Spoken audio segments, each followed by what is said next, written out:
계시들이 넘침으로 말미암아 내가 분량 이상으로 높여지지 않게 하시려고 주께서 내게 육체 안에 가시 곧 사탄의 사자를 주사 나를 치게 하셨으니 이것은 내가 분량 이상으로 높여지지 않게 하려 하심이라. 내가 이 일로 인하여 그것이 내게서 떠나가도록 주께 3번 간청하였더니 그분께서 내게 이르시되 내 은혜가 내게 족하도다. 나의 강한 능력은 약한 데서 완전해지느니라 하셨느니라. 그러므로 내가 오히려 크게 기뻐하며 나의 연약한 것들을 자랑하리니 이것은 그리스도의 권능이 내 위에 머무르게 하려 함이라. 그러므로 내가 그리스도로 인하여 연약한 것들과 치욕과 궁핍과 핍박과 고난당하는 것을 기뻐하노니 내가 약할 그때에 내가 강하니라.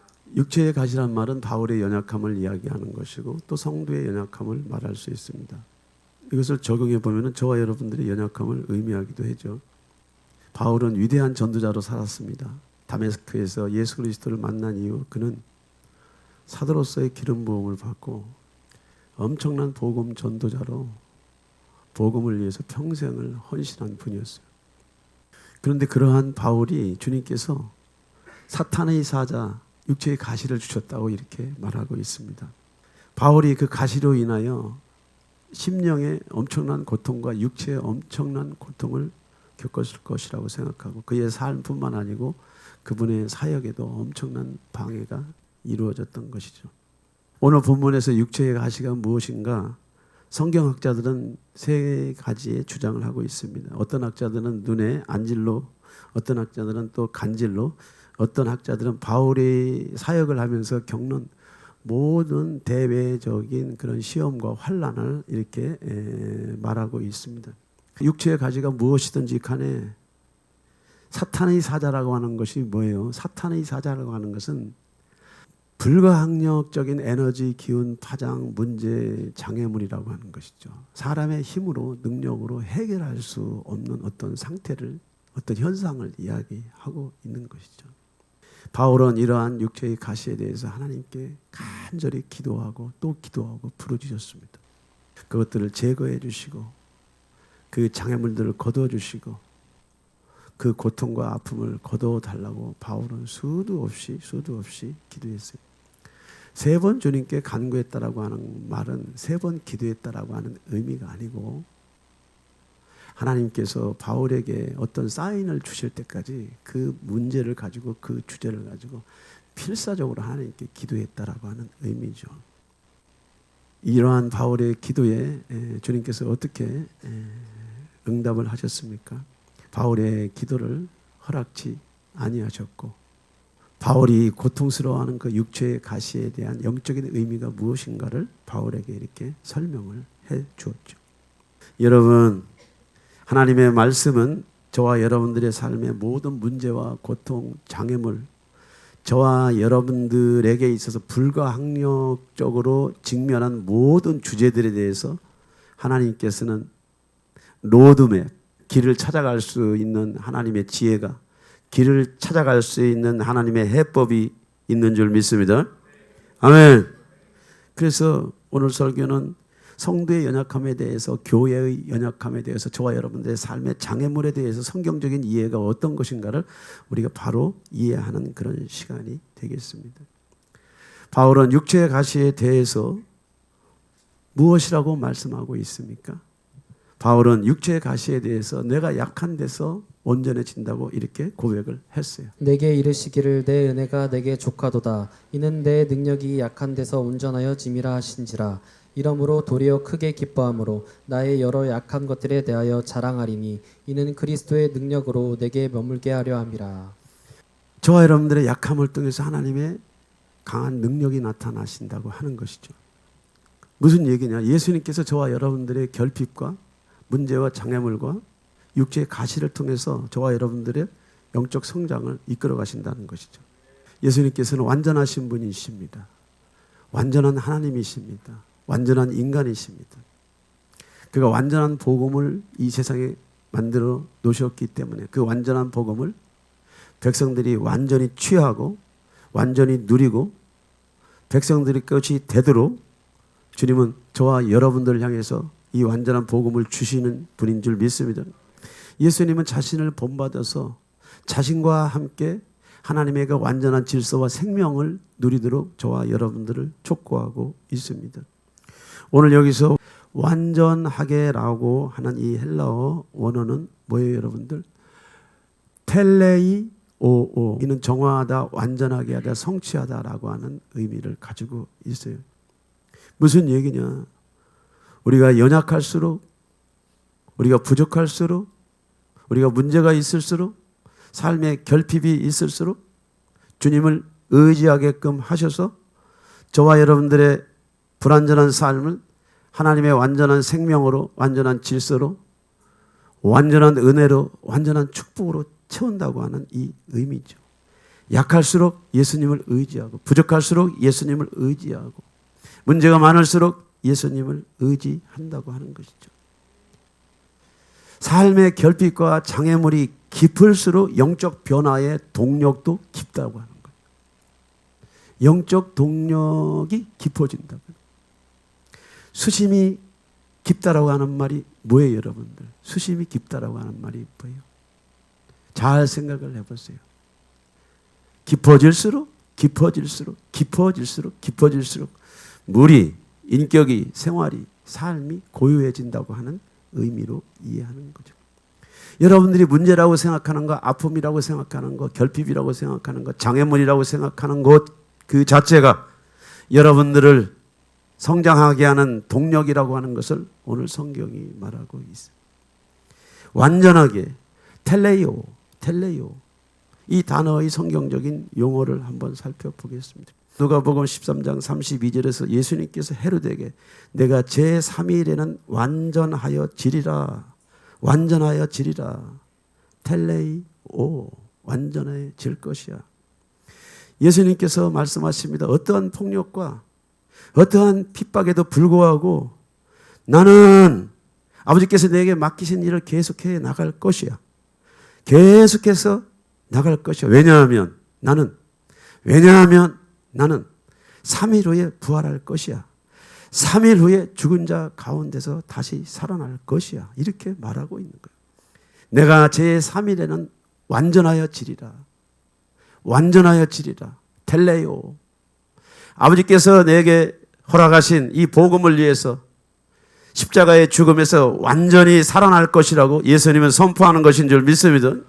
그래서 완전함이라고 하는 거, 우리가 정신세계에서 완전함이라고 하는 것과 영적인 세계에서 완전함이라고 하는 것은 차원이 다르죠. 사도행전 20장 24절에도 똑같은 얘기가 나와요. 나의 달려갈 길과 주 예수께 받은 사명 곧 하나님의 은혜의 복음을 증거하는 일을 마치려 하면은 은혜의 복음 증거하는 일을 완전하게 성취하게 하려 하면은 나의 생명을 조금도 귀한 것으로 여기지 아니하노라. 완전함이라고 하는 것은 과거에서 오늘까지, 완전함이라는 것은 오늘부터 영원까지, 그 완전함이라는 것은 지속된다고 하는 의미로 오늘 설명을 하고 있는 것. 온전해진다고 하는 것, 완전해진다고 하는 것, 온전해지고 완전해지고 성숙해진다고 하는 것, 그리스도의 도의 촉을 버리고 장성한 믿음의 분량에 이르도록 완전해지고 온전해진다고 하는 이 의미는 계속해서 앞을 보고 계속해서 비전을 보고 계속해서 사명을 따라가는 것인 줄 믿습니다. 빌립보서 3장 12절에서 보면은 또 나와요. 내가 이미 얻었다 함도 아니요 완전히 이루었다 함도 아니라 오직 내가 그리스도 예수께 잡힌 바 된 그것을 잡으려고 쫓아가노라. 어제의 기름 부음은 어제 것이고 나는 오늘의 기름 부음, 오늘의 믿음, 오늘의 선택, 오늘의 결정을 가지고 내 믿음 생활을 해 나갈 때 그 완전함은 어제로부터 오늘까지, 오늘로부터 내일까지 그 완전함은 계속해서 저와 여러분들을 끌고 간다고 하는 것인 줄 믿습니다. 퍼펙트한 결과를 만들어내는 과정을 다루는 것을 텔레이오라고 말하죠. 사랑하는 우리 여러분, 우리의 연약함을 통해서 무엇을 완전하게 이루신다고 합니까? 주님이 바울을 통해서 저와 여러분들에게 주신 메시지는 뭐예요? 무엇을 완전하게 이루신다고 하는 거예요? 우리의 마음이고 우리의 정신세계고 저와 여러분들의 인격이에요. 인격. 그래서 완전한 영적인 생명과 축복과 사명을 저와 여러분들의 일상의 생활 속에서 성취하시겠다는 것이 하나님의 뜻인 줄 믿습니다. 하나님의 은혜인 줄 믿습니다. 그러므로 무엇 때문에 우리가 새로워져야 됩니까? 무엇 때문에 완전에 이르도록 우리는 계속해서 성도의 길, 좁은 문, 좁은 길, 영생의 문, 영생의 길, 표대를 향하여 우리의 목숨이 끊어지는 날까지 우리는 왜 걸어가야 됩니까? 왜 도전해야 됩니까? 무엇 때문에 도전해야 됩니까? 예수님은 저와 여러분들의 내면 세계의 상태를 말씀하셨어요. 이방인들에게 말씀하신 것이 아닙니다. 불신자들에게 말씀하신 것이 아닙니다. 자기 백성, 이스라엘 백성에게, 이스라엘 백성, 유대인들에게 지금 말씀하셔요. 또 그분께서 이르시되 사람에게서 나오는 것 그것이 사람을 더럽게 하느니라. 속에서 곧 사람들의 마음에서 악한 생각, 간음, 음행, 살인, 도둑질, 탐욕, 사악함, 속임, 세욕, 악한 눈, 신성 모독, 교만, 어리석음이 나오는데 이 모든 악한 것이 속에서 나와 사람을 더럽게 하느니라 하시니라. 사람을 더럽게 하는 것이 뭐예요? 사람을 더럽게 하는 것이 뭐예요? 밖에서 들어가는 것이 아니고 안에서 나오는 것이 우리를 더럽게 한대죠. 우리 안에 도대체 뭐가 들어있기에? 저와 여러분들의 정신세계 안에, 인격 안에 도대체 무엇이 들어있기에? 주님은 말씀하셔요. 사람을 더럽게 하는 것은 밖에서 안으로 들어가는 것이 아니고 안에서 밖으로 나오는 것들인데 안에 있는 내용물들이 뭐냔 말이지. 저와 여러분들에게 예수 그리스도가 필요하고 세상에 예수 그리스도가 필요하고 인류에게 예수 그리스도가 필요한 분명한 이유가 뭡니까? 우리의 상태로는 하나님을 알 수도 없고 하나님을 믿으려고 하지도 않고 내가 어디서 와서 왜 살며 어디로 가는지에 대한 이 궁극적인 철학적인 질문 자체를 하지 않는 인간의 정신세계를 하나님은 상태로 얘기하는 거예요.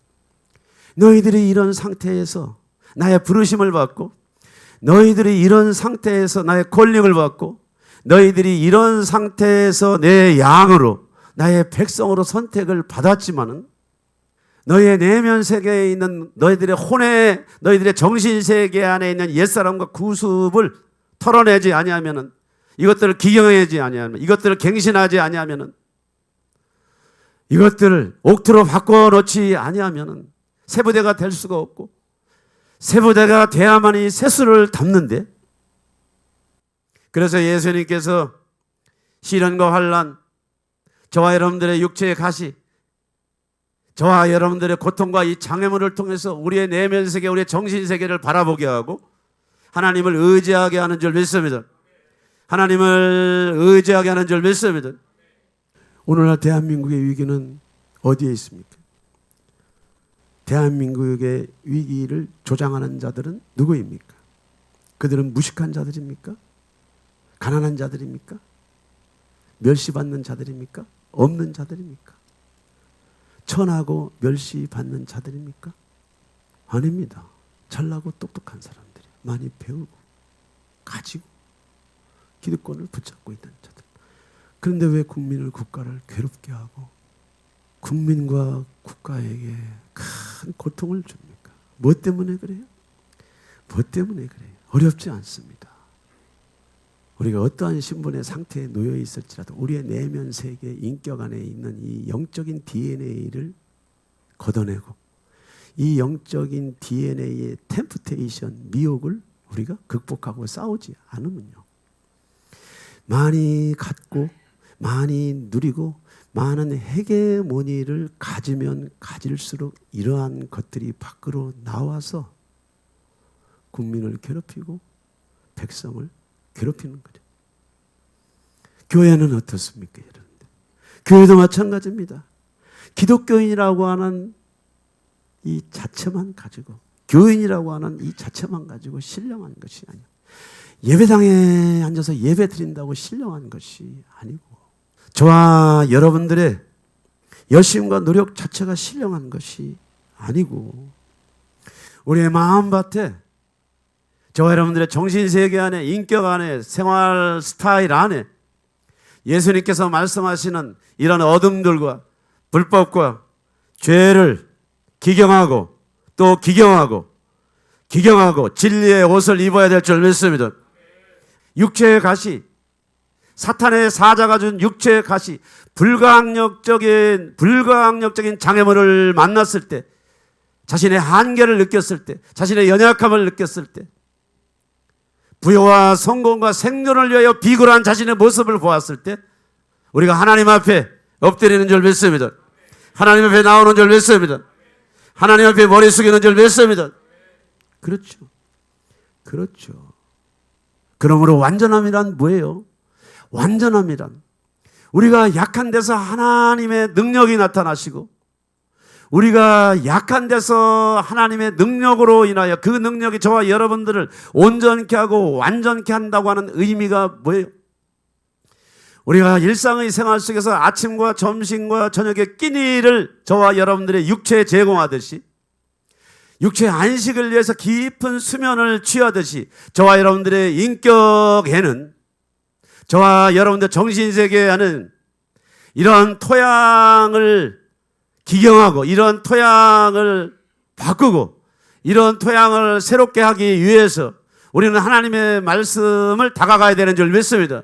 그런데 우리가 정상적인 삶, 우리의 필요를 채우고 공급하고 먹고 살만하고 누릴만하고 저와 여러분들의 안식과 평안이 있을 때는 자기 상태를 보지 못하기 때문에 내가 죄로 가는지 어둠으로 가는지 불법이 가는지 알 수가 없다는 거예요. 그래서 하나님은 육체의 가시, 저와 여러분들이 불가항력적인 어떤 문제와 상황과 상태를 이용하셔서 우리의 상태에 대한 이해와 인식을 촉구하며 아버지께, 예수님께 저와 여러분들이 나오도록 저와 여러분들을 인도하고 계시는 줄 믿습니다. 이러한 고난의 종을 성경의 용례를 통해서 우리가 한번 살펴보겠습니다. 여호와께서 그를 애굽 땅에 보내사 바로와 그 모든 신하와 그 온 땅의 모든 이적과 기사와 모든 큰 권능과 위엄을 행하게 하심에 온 이스라엘 목전에서 그것을 행한 자더라. 공주의 아들의 신분으로 있을 때는 모세는 정말로 남부러울 것이 없었어. 무를 겸비한 자죠. 무를 겸비했을 뿐만 아니고 아들의 자리에서 그는 40년을 보냈어요. 부럽지 않습니까? 여러분들 부럽지 않습니까? 당시의 애굽은 이 지구촌에서 가장 강대한 정치, 경제, 군사력을 갖고 있어요. 거기에 서열 2위로서 모세는 40년 동안 승승장구한 삶을 살았어. 하지만 그가 조국 이스라엘을 위해서 한 것은 아무것도 없어.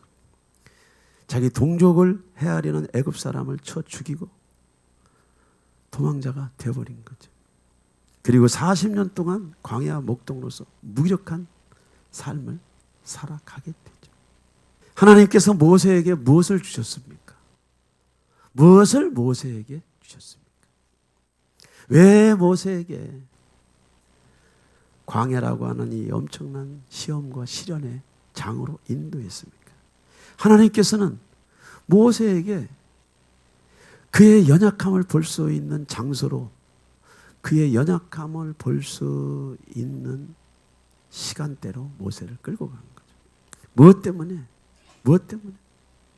모세는 40년 동안 애굽에서 왕자로 있었지만은 40년 동안 모세가 광야에서 목동 생활을 할 때 그는 자기의 밑바닥을 봤어. 치부를 봤어. 허물을 봤어. 그의 입에서 말로 표현할 수 없는 육두 문자들이 나왔을 거예요. 그의 입에서는 형언할 수 없는 분노와 적개심, 좌절이 나왔을 거예요. 불가항력적인 장애물을 받아들이고 그것을 현실로 인정하고 받아들이는 이 40년의 과정은요, 살아있는 사람이 아니고 죽은 사람이지. 차라리 죽은 사람은 말이 없고 감정이 없고 생각이 없지.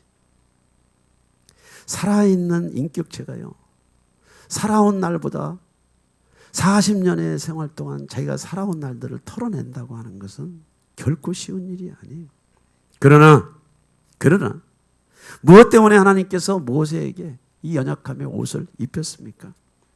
모세는 자기 자신의 수치와 허물과 불가항력적인 장애물 속에서 자기의 내면에 끓어오르는 수도 없는 적개심과 적의와 분노와 살인적인 혈기를 그는 보면서 현실을 받아들이고 인정하고 받아들이고 인정하고 받아들이고 인정하면서 40년 광야 생활 동안에 모세는 하나님을 만난 줄 믿습니다. 모세는 하나님을 경험한 줄 믿습니다. 형언할 수 없고 형언할 수도 없는 그러한 불가항력적인 현실을 받아 누린다고 하는 것이 그렇게 쉬운 일이 아니죠. 모세는 눈높이에 효능감이 있습니다. 애굽의 왕자로 살았잖아요. 그 눈높이에는 무엇이 있겠습니까? 이 눈높이의 효능감은 한번 그 자리에 올라가면 내려올 수가 없습니다.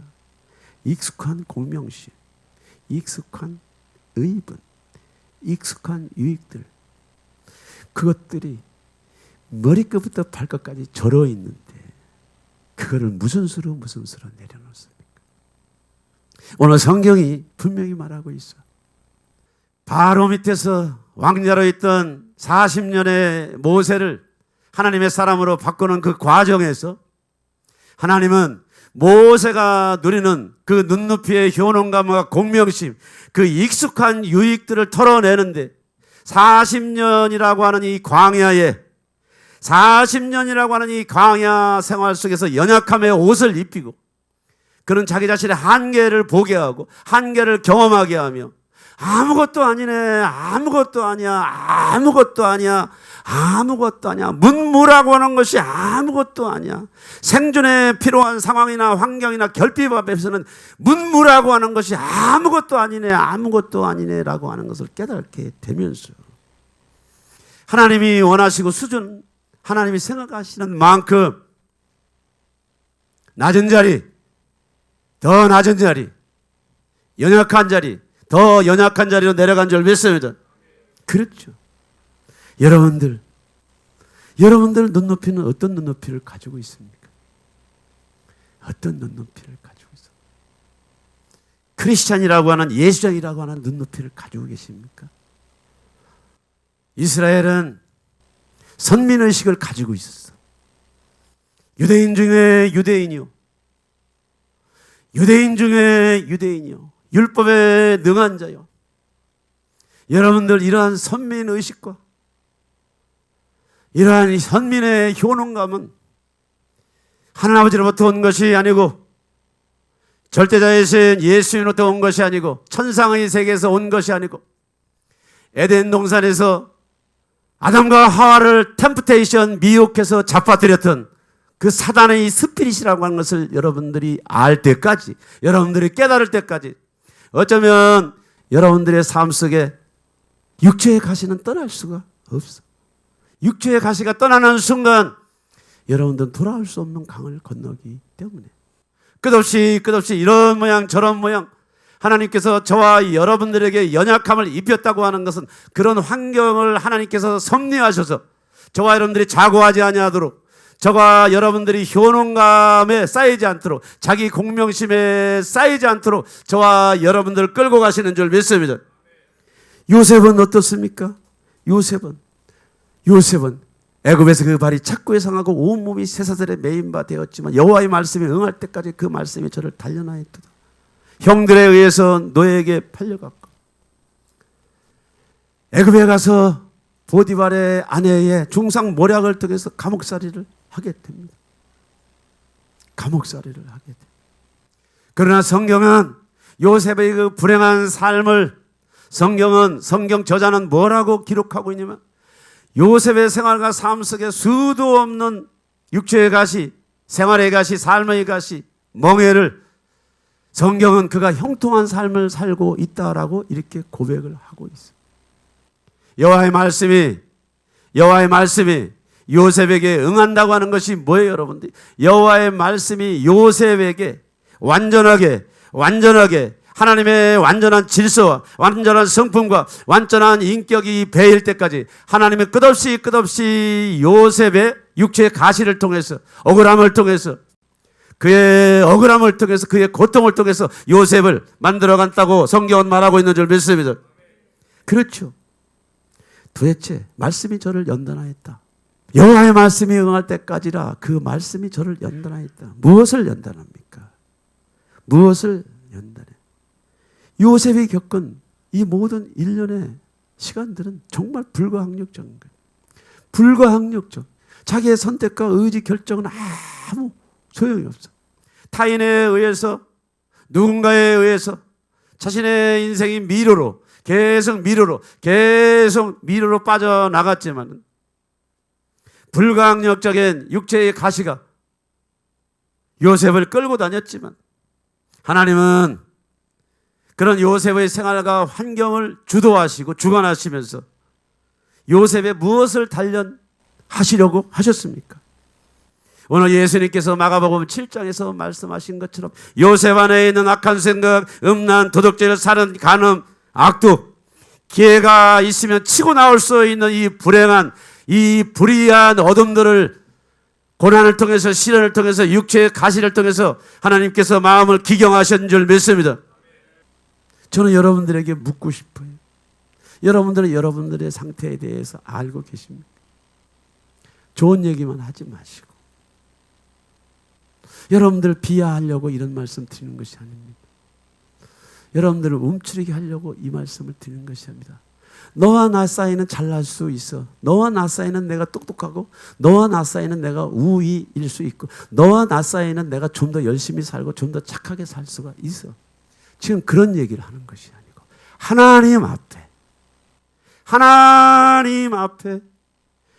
우리를 지으신 전능하신 하나님 앞에 우리의 정신세계가 어떤 상태라고 하는 것을 저와 여러분들은 이해하고 인식하고 받아들여야 될 줄 믿습니다. 이러한 이해와 인식이 깊어지면 깊어질수록 온전함, 완전한 하나님의 생명과 완전한 하나님의 질서와 완전한 하나님의 공의로 계속 달려나가는 동력이 되는 줄 믿습니다. 적당히 타협하지 마시고 적당히 아리바이를 대지 마시고 너와 나 사이는 괜찮아. 우리끼리는 괜찮아. 하나님 앞에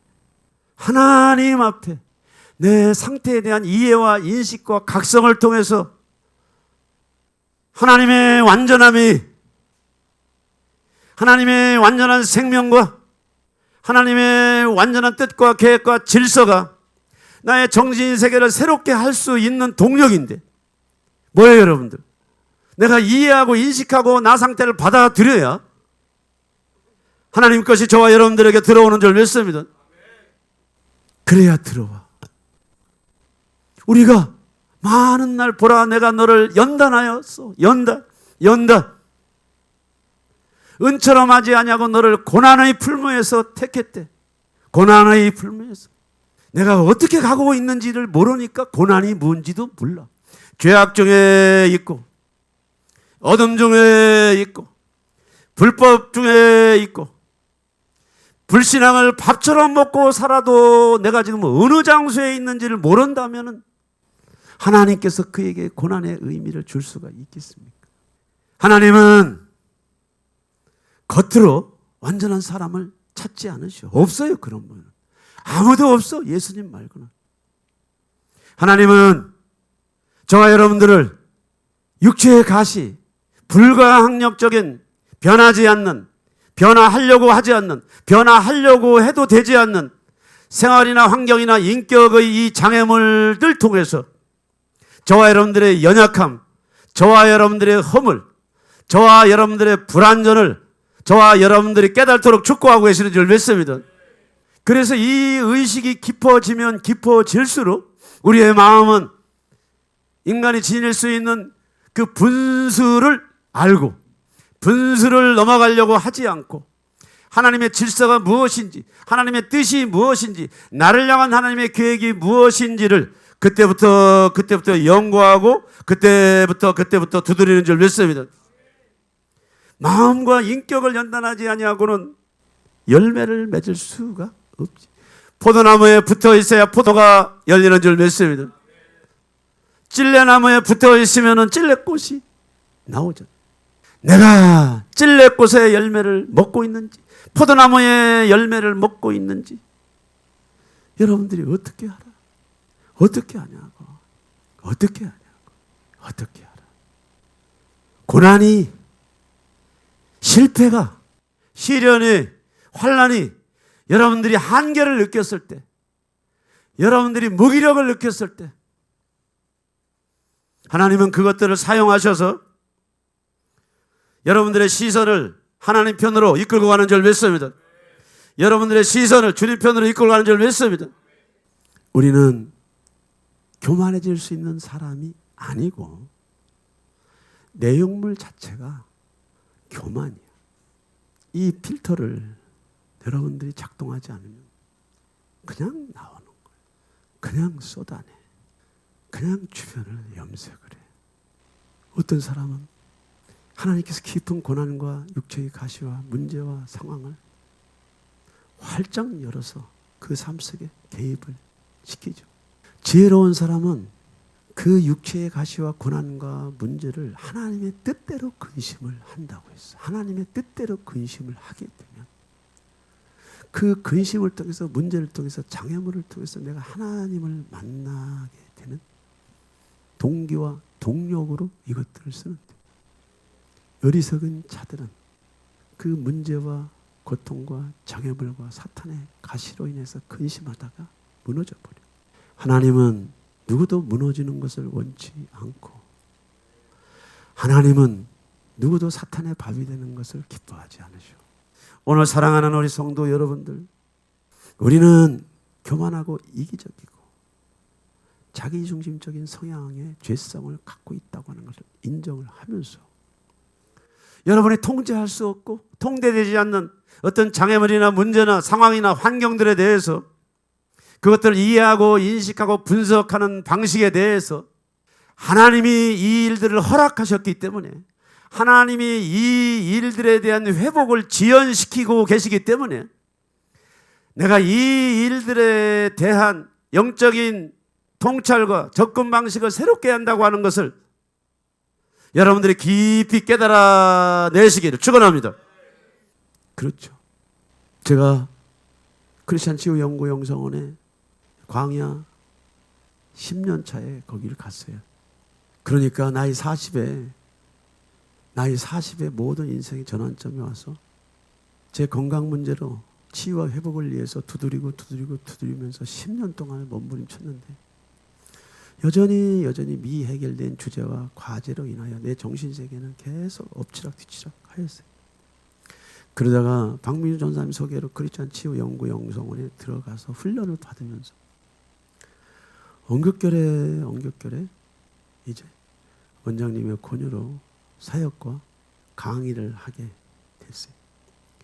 그래서 제가 그때 강의한 내용이 10계명의 깊은 회개 치유야. 깊은 회개 치유.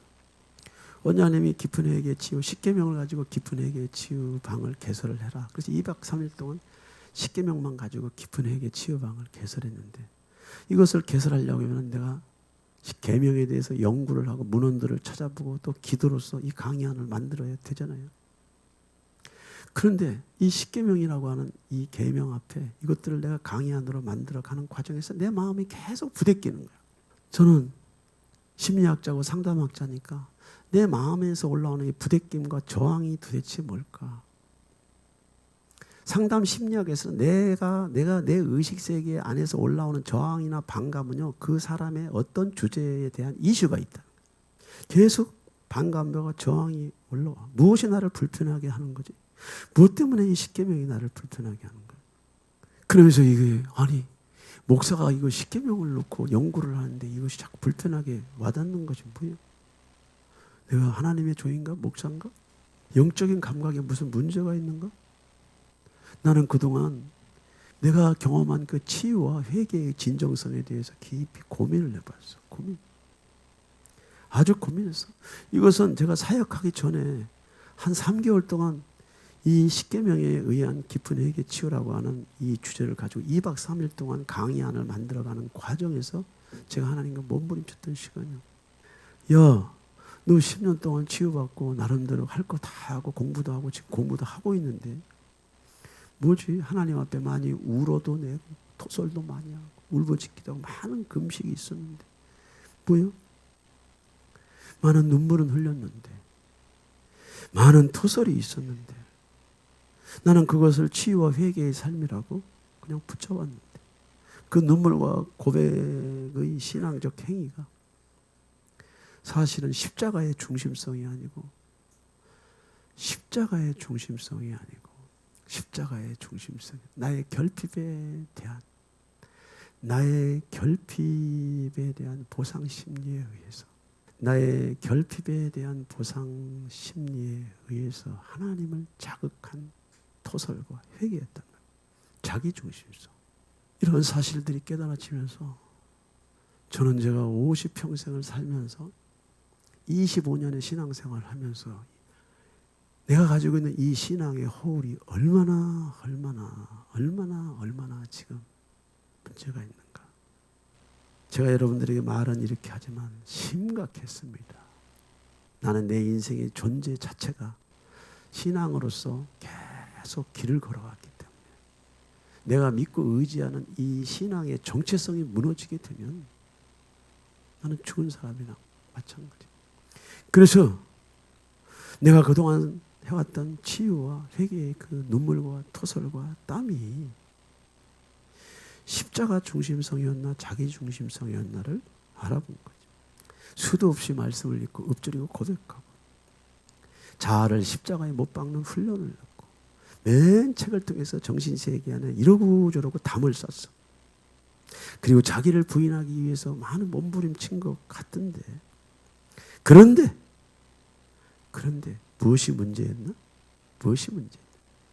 이러한 고백이, 이러한 회개의 전 퍼포먼스가, 이러한 회개의 고백과 이러한 회개의 퍼포먼스가, 치유의 퍼포먼스가 진정으로 그리스도 예수와의 그 위대한 하나님을 내 마음의 중심의 보좌로 모셨는가에 대한 이 충돌과 대립과 갈등과 내 상태에 대한 이해가 깊어진 거예요. 왜 반감이 올라와? 나 외에는 다른 신들을 내게 두지 말라 하는데 다른 신이라고 하는 게 뭐지? 이방 종교, 이방 신을 지금 섬기지 말라는 게 아니고 나보다 먼저 혼자 절도 강도가 네가 어미 뱃속에서 태어날 때부터 네 속에 들어와 있는 영들을 뽑아내고 그 영들을 몰아내라고 하는 것. 그 갖가지 죄와 악을 몰아내라고 하는 것. 두 번째, 너의 마음에 새긴 우상을, 네 마음에 새긴 우상, 위로 하늘이나 땅이나 땅속의 바다나 모든 것을 하나님보다 앞서 있는 것들, 우선순위들은 전부 다 우상 숭배라고 하는 것들. 세 번째, 여호와의 이름을 망령되이 일컫지 말라. 하나님. 동네 슈퍼마켓에 가서 우리가 알바를 해도 그 대표의 통제와 지시 속에서 근무를 하잖아. 하나님은 위대한 교회를, 위대한 종의 부르심을 주셔서 그 질서 속에서 우리가 성장하고 또 저와 여러분들의 필요들이 채워지는데 나는 교회라고 하는 이 하나님의 위대한 공동체 안에서 어떤 질서와 어떤 자세와 태도로 신앙생활을 해왔나? 나는 권위자를 어떻게 생각했나? 나는 권위 구주를 얼마나 존중하고 그 권위주가 하나님의 질서라고 하는 것을 어떻게 깨달아? 이런 원색적인 것. 내 부모를 공경하라. 부모를 공경하라는데 먹다 남은 거 갖다 주잖아. 아주 상전이잖아 이런 애들이. 그 다음에 살인하지 말라. 간음하지 말라. 간음을 떡처럼 밥처럼 먹고 살잖아. 살인하지 말라. 간음하지 말라. 도둑질하지 말라. 남의 마음 훔치는 것도 자유로워. 남의 돈을 훔치는 것도 자유로워. 거짓 증거하지 마라. 이웃 것을 탐하지 말라. 밥처럼 나는 십계명과 다른 삶을 살아왔는데 나는 이 계명 앞에 나 자신을 보고 나는 낮은 자리, 더 낮은 자리, 깊은 절망과 좌절의 자리에 들어가서 하나님이 나를 다루시도록 허락을 하셨어야 되는데 눈물과 땀, 수고와 헌신, 공부, 가르침 나름대로 연단을 받고 연단을 받았다고 하는 자기 나름대로의 중심성으로 하나님이 나에게 간섭하려고 하는 모든 것들을 가로막고 있기 때문에 십계명이 하찮게 보이고 우습게 보이고, 그래서 깊은 에게 치유를 하기 전에 얼마나 많은 날들을 몸부림치면서 난 사기꾼이구나, 사기꾼이야. 저는 제가 이 얘기를요 강의하면서 다 얘기했어요. 저와 여러분들은 나는 당신한테 사기친 건 없지만 하나님 앞에는 나는 사기꾼이야. 그래서 사기 안 치려고 애를 쓰고 노력해. 하나님은 잘나고 똑똑한 사람 찾는 것이 아니고 내 상태에 대한 이해와 인식을 통해서 그분을 의지하고 그분을 붙잡고 그분에게 도움을 구하는 자들을 찾고 그런 자들을 사용한다고 하는 것을 알았어. 그래서 알코올 중독이라고 하는 이 엄청난 아주 고약한 질병에서 많이 헤어나고 많이 치유받고 많이 변화되고 많이 은혜를 받았다고 생각을 했는데, 여전히 내 삶에 변화가 없고 내 삶의 길이 열리지 않았을 때 나는 알았어. 아직도 하나님이 나를 더 공사할 것이 있어서, 하나님이 나를 치유하실 것이 있어서, 하나님이 나를 낮추실 것이 있어서 환경이나 문을 열어주지 않았다고 하는 것을 그때 깨닫게 되면서, 바울이 자신의 육체의 가시를 제어해달라고 하나님께 무수히 기도했지만 주께서 내 은혜가 내게 좋게 라고 말씀하신 이유를 그때서 깨달은 거예요. 그때서 깨달아. 무엇 때문에 저와 여러분들에게 문제가, 결핍이, 저와 여러분들에게 장애물이, 저와 여러분들에게 아직도 변화되지 않는 하나님의 응답이 더딥니까? 저와 여러분들이 자기의 힘이 아니고 하나님의 힘을 의지하고 하나님의 능력을 더 의지하도록 하기 위함인 것인 줄 믿습니다. 눈높이의 효능감, 익숙한 유익에 대한 주도권, 익숙한 유익에 대한 유의들을 마치 신앙의 열매처럼 우리가 믿고 의지하고 따라가다 보니까 나도 모르게 안에 있는 교만이 밖으로 나타나서 여전히 교만이 움직이고 있어. 여전히 교만이 돌아다니고 있어. 무엇 때문에 가시를 주십니까? 무엇 때문에 가시를 주십니까? 하나님은 가시를 통해서 우리가 가지고 있는 내용물들을 보게 하시고 그 내용물들이 우리가 해결할 수 있는 문제가 아니라고 하는 것을 깨닫게 하시고 하나님께 전적으로 필사적으로 의지하도록 하기 위한 것인 줄 믿습니다. 아멘. 사도 바울은 이러한 영적인 원리를 너무나도 잘 알기 때문에 육체의 가시를 자랑했어. 육체의 가시를 자랑했어. 자신의 연약함을 부끄럽게 생각 안 했어. 자신의 연약함을 그는 결코 피하지 않고 하나님이 자신의 연약함을 통해서 하나님이 강함이 나타난다는 사실을 너무너무 알았기 때문에 바울은 뭐라고 말해요? 가는 곳곳마다 바울은 자기의 연약함을 자랑한다고 그랬어요. 바울은 자기의 연약함을 자랑한다. 우리가 줄이고 목마르며 헐벗고 매맞으며 정처가 없고 또 수고하여 친히 손으로 일을 하며 후욕을 당한 즉 축복하고 후욕을 당한 즉 축복하고 후욕을 당한 즉 축복하고 모멸과 수치를 당한 즉 축복하고 여러분들, 우리는 바울처럼 우리에게 수치와 모욕을 주는 자를 축복할 수 있는 충분한 영적인 DNA를 하나님께서 주신 줄 믿습니다.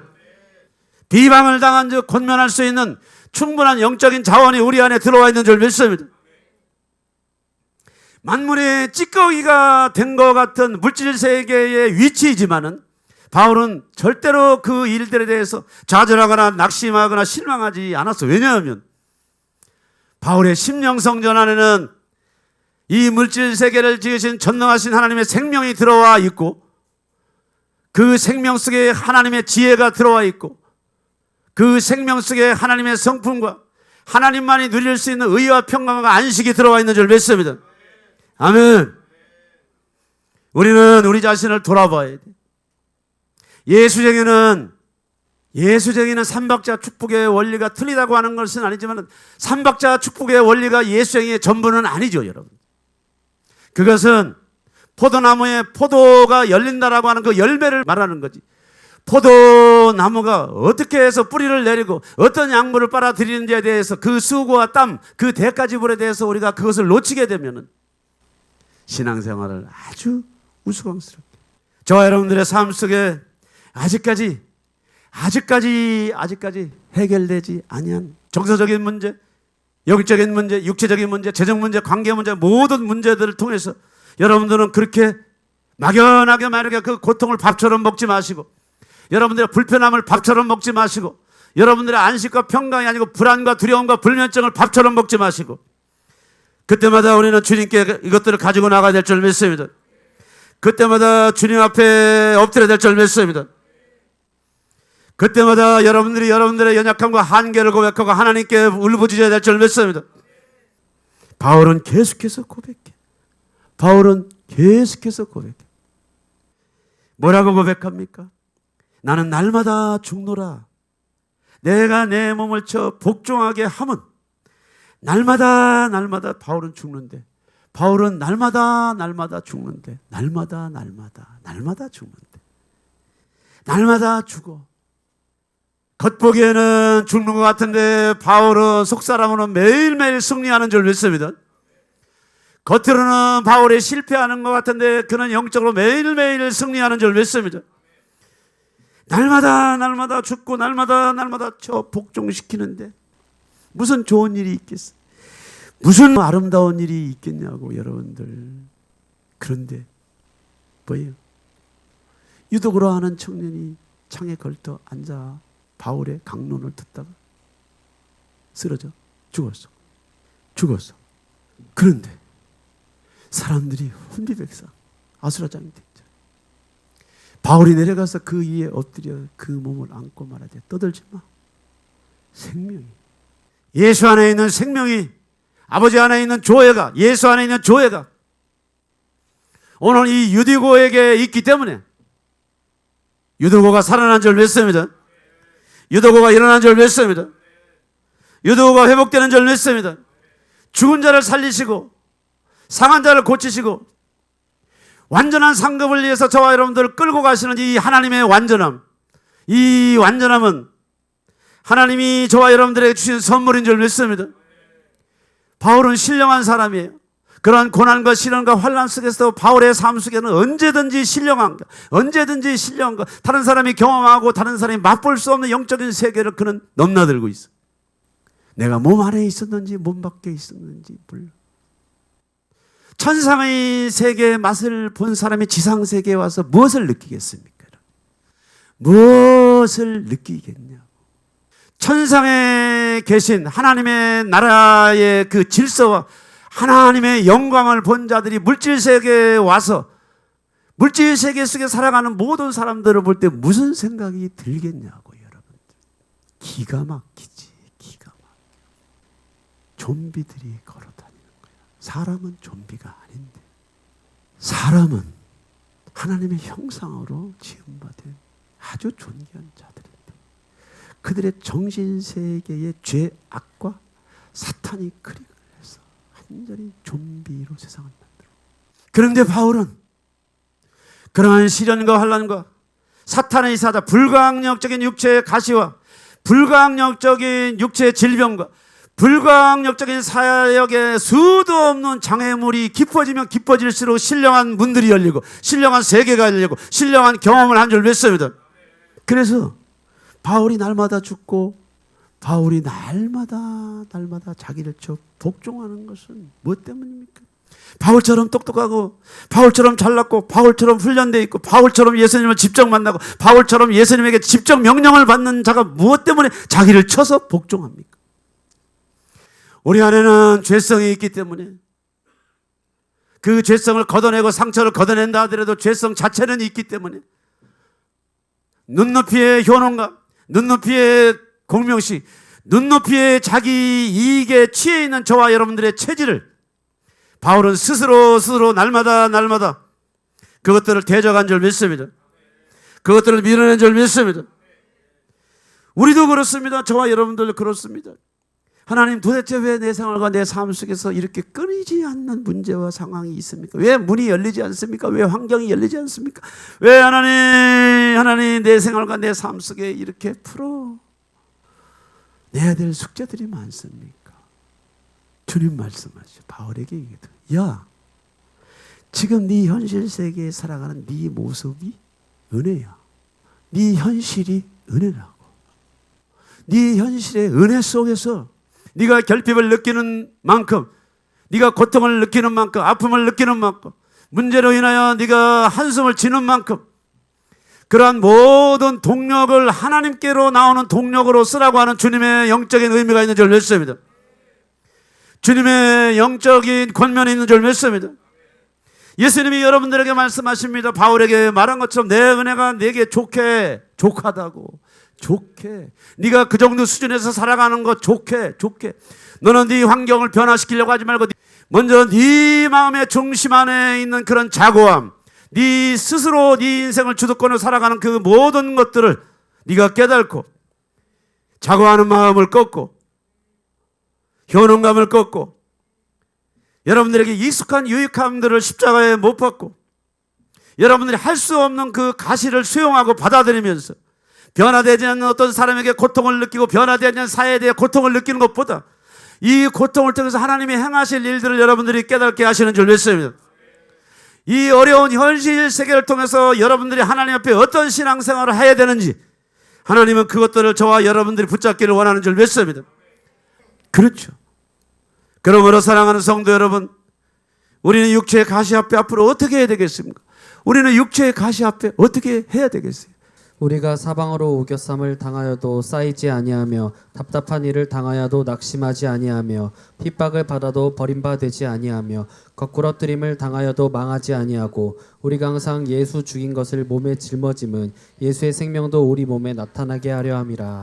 여러분들은 여러분들 자신에 대해서 분명한 아이덴티티, 신자로서의 정체성을 붙잡아야 돼요.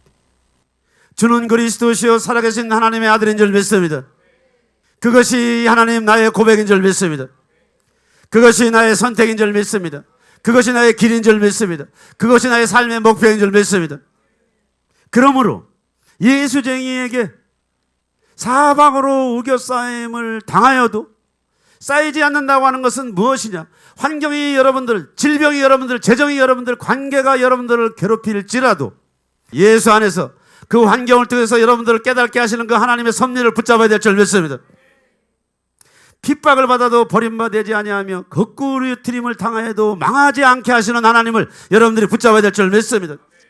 하나님을 사랑하는 자 곧 그 뜻대로 부르심을 입은 자들은 모든 것이 합력하여 선을 이룬다고 하는 하나님의 말씀을 붙잡아야 될 줄 믿습니다. 그러므로 예수의 죽인 것을 몸에 짊어짐은 무슨 얘기입니까?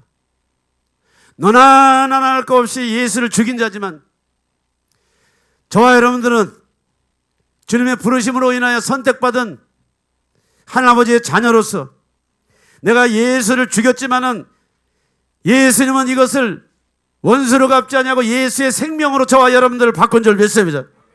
예수의 능력으로 저와 여러분들을 바꿔놓은 줄 믿습니다. 우리가 이 흔적들을 가지고 살아가는 저와 여러분들이기 때문에 사방으로 우겨쌈을 당하도 쌓이지 아니하며 답답한 일을 당하여도 낙심하지 말아야 될 줄 믿습니다. 그렇죠. 나를 단련하신 뒤에는 내가 정금과 같이 우리는 말세하고도 마지막이도 말세 지말이 살아. 하나님은 우리의 약함을 통해서 자신의 완전함을 저와 여러분들에게 주신대. 완전함이라고 하는 게 뭐예요? 심령이 가난한 자가 되는 거. 빵빵하게 살지 마셔요. 애통하는 자가 우리가 배부를 수는 있어요. 그걸로 인한 만족과 포만감을 누릴 수는 있어요. 그러나 거기에 주저앉으면 뭐가 됩니까? 왜 그러세요? 배부르면 그걸로 끝입니까? 우리는 그런 존재로 부르심을 받지 않았어. 오늘 내가 등 따스고 편하면 아무 문제 없습니까? 곧 주님을 보게 되잖아. 그러니까 살아생전 내가 그리스도 예수의 그 죽인 것을 내가 몸에 짊어졌잖아. 나 같은 죄인을 살려서 예수에게 만들었어. 진짜 예수에게 열매를 맺게 하시려고 하나님께서 이런저런 문제와 상황과 사건들을 저와 여러분들에게 던져줬으면 이런 것들을 나 몰라라 하고 여러분들 나름대로 자의적인 해석을 하지 말고 하나님, 주님, 내 삶에 이런 가시가 있어서 아파요. 문제가 있어서 아파요. 사람 때문에 고통스럽고 내가 적응을 못해서 힘들어요. 여러분이 가지고 있는 백사만가지를 주님 앞에 가지고 나오면서 씨름하는 것이 애통이야. 애통. 이 고통도 저 시련도 이 환난도 저 환난도 다 밥처럼 먹어가니까 사람들이 세지고 강해지고 독해지는 거죠. 애통함이라는 뭐예요? 우리의 영혼력은요, 의와 평강과 희락이라고 하는 이 DNA로 세팅이 되어 있는데 사탄이 물타기가 돼가지고 우리가 고통을 느껴요. 작은 일이든 큰 일이든 저와 여러분들의 생활과 삶 속에 신음소리라도 나면 주 앞에 그걸 가져가서 응답이 올 때까지 몸부림치고, 그것이 완전함으로 가는 길이란 말이에요. 애통함은 완전함으로 가는 길이야. 우리는 우리의 연약함이나 고통이나 문제나 사건이 있을 때 하나님을 바라보시기를 축원합니다. 하나님을 의지하기를 축원합니다. 하나님께 기도하기를 축원합니다. 쉬지 말고 그 장애물이 없어질 때까지 우리는 주님을 청구해야 되는 줄 믿습니다.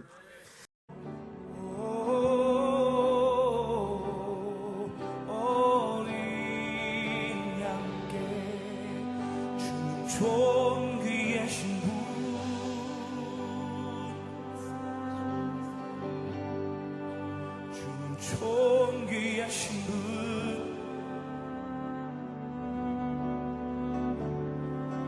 만물 주께 나와 주께 돌아가니 영광 받